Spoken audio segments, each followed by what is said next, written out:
we are getting a first-hand account of the highly publicized meeting between Facebook CEO Mark Zuckerberg and several high-profile conservatives. The meeting today came on the heels of a bombshell report claiming that Facebook intentionally prevents conservative stories from trending on its popular site.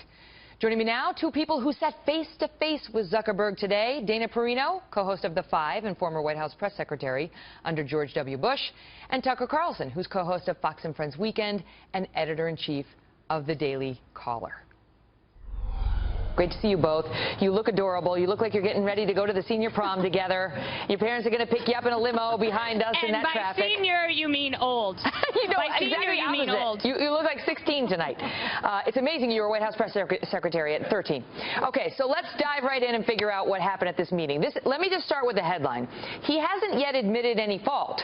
In his most recent statement, he went out there and said, "We have no evidence that this report is true," which has led websites like The Federalist to say, "You guys are being played. He's using you for cover so he can say, oh, I met with the conservatives, there's nothing to worry, and that you were but pawns in his game." I'll let you take that one, Dana. I didn't get that sense.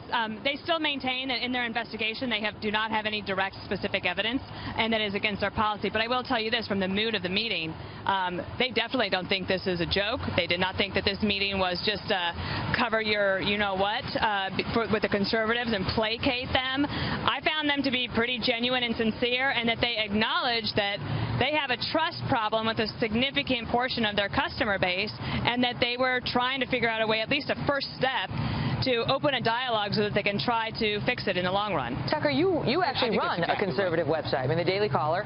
So you're one of the victims in this case, if in fact they're doing it. Were you persuaded that they're going to do something differently? I'm persuaded they're worried. I mean, I run a business that's highly reliant on Facebook, as anybody who does online news is. And so I understand the power. I mean, look, they're far more powerful as a disseminator of news than Hearst or any of the newspaper barons of the earliest 20th century ever was. They're the most powerful ever. They're self-aware enough to know that. They're self-aware enough to know they have a huge problem with conservatives who don't trust them.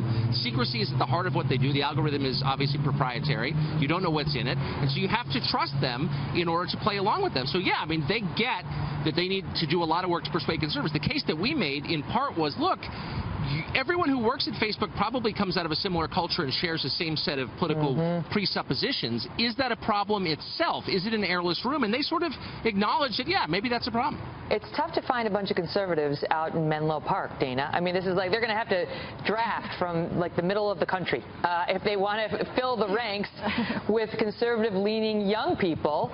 But the question is whether, I mean, really, how can they fix a problem they don't acknowledge exists? Well, I think there were a couple of things, Megan. This issue that sparked this meeting was really just the straw that broke the camel's back.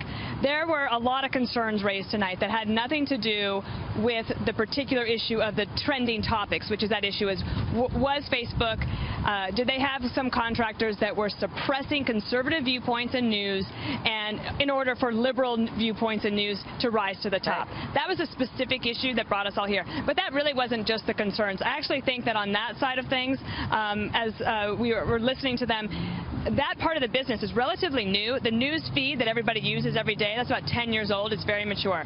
But the trending topics thing, it's new, and they know that they have a lot of work to do. There were lots of concerns raised about this, their policy on community standards, who gets blocked and for what. And what was interesting, as I was telling Tucker, is that we were kind of pushing on an open door because they recognize that they have a problem. And it's based on trust. I mean, it takes years to build this trust and just a moment to lose it. The thing that Tucker says is true as well, which is that you don't have a lot of other places to go right now. So Facebook is this very popular platform that a lot of people are using, and that there was, I think, a willingness from conservatives to say, we know we need you, but you need us too, especially on policy issues. And conservatives have very high interaction on Facebook, and Fox News in particular has very high interaction on Facebook. But let me ask you, Tucker, number one, can you set the dynamic? Because like Glenn Beck was there. Were you all in there together, or was it just, how did it work, and what was it like in the room? I got to sit by Glenn Beck. Well, that's the interesting question, and unfortunately we're bound by this, you know, we've agreed not to be specific about who said what. but let me characterize it this way. A group of conservatives is as united as the Republican Party is right now, which is not very. And so it ran the gamut. You had a couple of people, including some well-known people, who basically kind of sucked up. And, you know, you're so wonderful, we're so glad to be with you. And then you had other people who asked, like, substantive questions. But the problem is that conservatives basically don't believe in the kind of action that would force a business to comply. So a liberal group might show up and say, we're going to boycott you, we're going to call you names, we're going to haul you before some congressional committee. Conservatives, almost by definition, don't believe in using the power of government to crush businesses they disagree with. Love you guys both. Enjoy the prom. Bye. Stay safe. Be responsible. Thanks for doing this. Be responsible. Drive safely.